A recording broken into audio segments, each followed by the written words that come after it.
دنیا امریکہ کے بغیر بھی آگے بڑھ سکتی ہے، چینی صدر کا بڑا بیان۔ شی جن پنگ نے ایکس پر اپنے پیغام میں کہا کہ اگر امریکہ دنیا کا احترام کھو بیٹھا ہے تو وہی سبق سیکھے گا جو ہر زوال پذیر سلطنت نے دیر سے سیکھا۔ دنیا کسی کے لیے نہیں رکتی، ہمیشہ آگے بڑھتی رہتی ہے۔ ہر سلطنت نے خود کو ناگزیر سمجھا، ہر ایک کا سورج غروب ہوا، طاقت کمزور پڑ جاتی ہے، اثر و رسوخ بدل جاتا ہے۔ نئے میزائلز استعمال کر رہے ہیں، صہیونی حکومت کی کمر توڑ دیں گے۔ ایران کے سرکاری نشریاتی ادارے کو انٹرویو میں ترجمان وزارت دفاع بریگیڈیئر جنرل رضا طلائی نیک نے کہا کہ ایرانی مسلح افواج صہیونی حکومت کو تباہ کن ضرب لگائیں گی۔ ہماری قوم ایک مسلط کردہ جنگ کا سامنا کر رہی ہے اور دشمن ہماری قوم کے ہر طبقے کی طاقت اور مزاحمت کو نشانہ بنا رہا ہے۔ پہلے ہی رات دشمن نے عورتوں اور بچوں کو نشانہ بنا کر اپنی جارحیت ظاہر کر دی تھی۔ آج ہم نے پہلی بار اپنا ایک میزائل استعمال کیا۔ صہیونی حکومت آئندہ ایسی مزید حیران کن چیزیں دیکھے گی۔ فتنہ الہندوستان کے مٹھی بھر دہشت گرد بلوچستان کو نقصان نہیں پہنچا سکتے۔ آپریشن بنیانم مرسوس میں پاکستانی عوام بالخصوص طلباء و طالبات نے کلیدی کردار ادا کیا اور بھارتی اسٹریٹجک مفروضوں کو ہمیشہ کے لیے زمیں بوس کر دیا۔ D G I S P R lieutenant general Ahmed Sharif Chaudhry نے جناح یونیورسٹی برائے خواتین کراچی کی طالبات سے خطاب میں کہا کہ کوئی شک نہیں کہ کشمیر پاکستان کی شہرک ہے۔ بلوچستان کے عوام پاکستان کے ساتھ مذہب، ثقافت اور روایات کے رشتوں میں بندھے ہیں۔ غزہ میں بھی صہیونی دہشت گردی کا سلسلہ جاری۔ خان یونس میں صہیونی فوج نے امدادی مرکز پر فائرنگ کر کے مزید 51 قحط زدہ فلسطینیوں کی جان لے لی، درجنوں زخمی ہو گئے۔ اسرائیلی فوج مستقل امدادی مراکز پر امداد کی تلاش میں آئے لوگوں کو نشانہ بنا رہی ہے۔ عراق اور ایران میں پھنسے پاکستانی زائرین اور طلباء کی بحفاظت وطن واپسی۔ دفتر خارجہ میں کرائسس مینجمنٹ یونٹ فعال۔ 152 طلباء کو آج پاکستان پہنچایا جائے گا۔ تفتان سے اب تک 600 سے زائد پاکستانی وطن واپس پہنچے ہیں۔ فیلڈ مارشل سید عاصم منیر کا دورہ امریکہ، واشنگٹن میں اوورسیز پاکستانیوں سے ملاقات۔ فیلڈ مارشل سید عاصم منیر کو شاندار خراج تحسین پیش کیا گیا۔ آپریشن بنیانم مرسوس میں مسلح افواج کی کارکردگی کی تعریف۔ آرمی چیف نے پاکستان کا بہتر تشخص اجاگر کرنے پر اوورسیز کمیونٹی کو سراہا۔ مشترکہ چیلنجز سے نمٹنے کے لیے تعاون کی ضرورت پر زور دیا۔ جنرل سید عاصم منیر نے اوورسیز پاکستانیز کو وطن کا سفیر قرار دیا۔ کہا ملک کی ترقی میں سمندر پار پاکستانیوں کا اہم اور کلیدی کردار ہے۔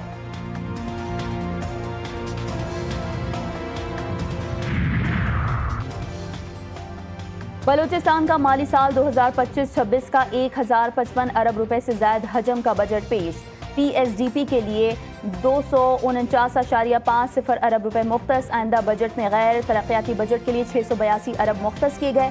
بجٹ میں کوئی نئی سرکاری گاڑی نہیں خریدی جائے گی۔ وزیر خزانہ شعیب نوشروانی نے کہا کہ عوام کی خوشحالی اولین ترجیح ہے۔ حکومت کے فیصلوں کے ثمرات بلوچستان میں نظر آ رہے ہیں۔ حکومت نے کئی شعبوں میں اہم کامیابیاں حاصل کی۔ صوبے کے دیہی علاقوں کی ترقی پر خصوصی توجہ دی جائے گی۔ رواں سال بھی ٹیکس فری بجٹ دے رہے ہیں۔ پنجاب ریونیو اتھارٹی 6 اضلاع میں تھی، 16 اضلاع تک لے گئے ہیں۔ وزیر خزانہ پنجاب مجتبیٰ شجاع الرحمان کہتے ہیں کہ ہمارا ٹیکس ریونیو 469 ارب روپے ہے۔ ٹیکس نظام میں کرپشن کا خاتمہ کر رہے ہیں۔ مریم اورنگزیب بولیں، صوبے میں ترقیاتی کاموں سے متعلق ایک مثال قائم کی گئی۔ اسپیشل ایجوکیشن کے شعبے کے لیے پچھلے سال کی نسبت زیادہ رقم رکھی گئی ہے۔ سرکاری اسکولوں میں نیوٹریشن پروگرام کا دائرہ مزید بڑھایا جائے گا۔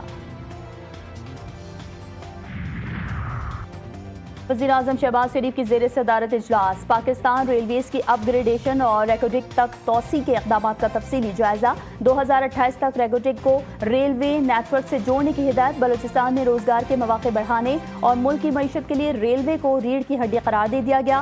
ریلوے کی فائننسنگ کے لیے بین الوزارتی کمیٹی تشکیل دینے کا فیصلہ۔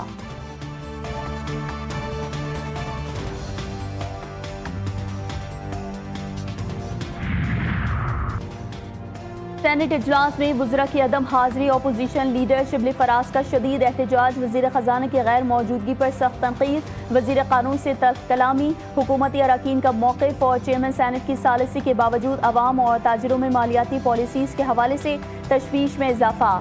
سینیٹر وقار مہدی نے کہا کہ این ایف سی ایوارڈ کے بغیر بجٹ پیش کیا جانا آئین کی خلاف ورزی ہے۔